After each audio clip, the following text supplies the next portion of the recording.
Dan untuk melihat bagaimana proses hitung cepat yang dilakukan salah satu lembaga survei, sudah ada produser lapangan CNN Indonesia Putri Demes di Gedung Kompas Gramedia Jakarta.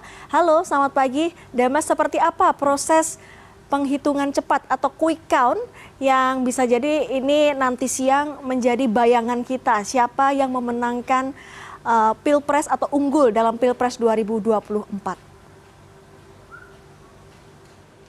Ya, selamat pagi, Dea. Benar yang Anda katakan bahwa hasil quick count atau hitung cepat dari berbagai lembaga survei ini menjadi salah satu yang paling dinantikan oleh kita semua ya, Dea, karena dari pengalaman sejarah pelaksanaan pemilu di Indonesia, di mana quick count ini mulai ada di Indonesia di tahun 2004, ini hasilnya selalu kurang lebih hampir mendekati dari hasil perhitungan sesungguhnya atau rekapitulasi suara dari KPU. Dan menurut perkembangannya kita bisa melihat bahwa seiring berjalannya waktu dari yang awalnya hanya satu lembaga survei yang diakui oleh KPU di tahun 2004, kemudian di tahun 5 tahun yang lalu atau pemilu sebelumnya di tahun 2019 sudah ada 40 lembaga, dan tahun ini ada 81 lembaga survei yang diakui oleh KPU.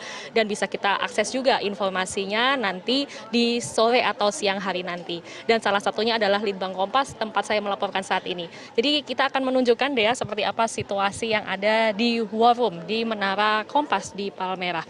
Dan ini yang bisa disaksikan walaupun baru saja 2 jam sejak TPS dibuka atau pencoblosan ini dibuka, namun para petugas ini sudah melakukan seluruh proses perhitungan, karena ini ada berbagai metode ya, Dea, yang dilakukan oleh Litbang Kompas. Dan untuk mengetahui lebih lanjut seperti apa sebenarnya perhitungan samplingnya, kemudian petugasnya ini jobdesknya apa saja ya, kita akan langsung berbincang dengan Deborah Laksmi dari peneliti Litbang Kompas. Selamat pagi Mbak Debi, ini kita ingin tahu ya, walaupun masih pagi ini warumnya sudah sibuk sekali gitu, jadi boleh dijelaskan Mas Mbak di belakang kita ini jobdesknya sebenarnya ada apa saja?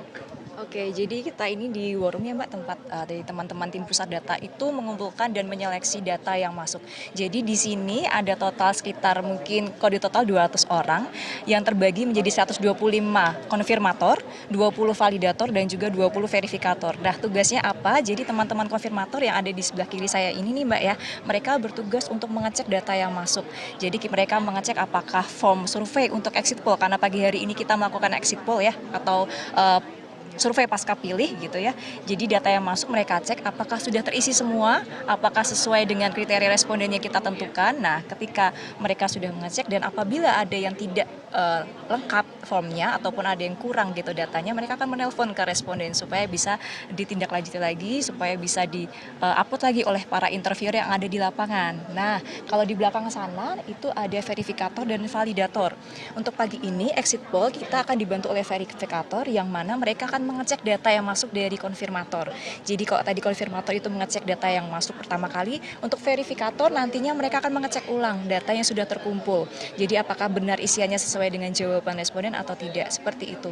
Untuk validator tugasnya sama seperti verifikator, hanya saja mereka memvalidasi ataupun mengesahkan data perhitungan suara yang masuk sesuai dengan TPS tempat mereka atau tenaga lapangan itu bertugas. Seperti itu, Mbak. Oke, baik, ini kan yang ada di Jakarta gitu ya, tapi pasti tentu saja ada petugas lapangan yang ada tersebar di seluruh TPS ya. Ada berapa banyak sih Mbak petugas lapangannya dan tersebar di berapa TPS ini metode samplingnya? Oke, kalau untuk tenaga lapangan sendiri kita sudah ada 2.000 ya tenaga lapangan yang tersebar di 2.000 TPS, karena kita menggunakan 2.000 TPS sebagai lokasi sampelnya, dan itu dilakukan dengan cara metode penelitian acak sistematis. Jadi kita menentukan sampel dari lokasi TPS itu berdasarkan metode acak sistematis yang kita dapatkan dari data populasi DPT atau daftar pemilih tetap dalam negeri, seperti itu. Jadi ditemukanlah 2.000 lokasi sampel ini yang tersebar di 38 provinsi di Indonesia. Jadi tenaga lapangan kita yang 2.000 itu tersebar dari Sabang sampai Merauke, semuanya lengkap ada di 38 provinsi. Oke, baik, kalau begitu terima kasih banyak penjelasannya Mbak Devi, selamat bertugas kembali. Ya, jadi Dea, ini adalah hasil quick count-nya nanti akan kita saksikan. Memang baru dirilis dan diperbolehkan oleh KPU itu adalah 2 jam setelah pelaksanaan pemilu, setelah setelah pencoblosan berakhir ya, jadi mungkin sekitar pukul 15 waktu Indonesia Barat nanti baru akan dirilis hasilnya dan kita masih akan menunggu seperti apa hasil dari quick count ini. Tentu saja ini bukan perhitungan resmi karena ini hanyalah gambaran sementara dari metode sampling yang sudah dilakukan oleh masing-masing lembaga survei. Kembali ke Anda. Dea. Baik, kita akan tunggu nanti hasil hitung cepatnya kira-kira sesuai dengan arahan KPU yakni pukul 15 waktu Indonesia Barat. Terima kasih Putri Demes Darmesti yang sudah memberikan informasi langsung dari War Room Litbang Kompas di Jakarta.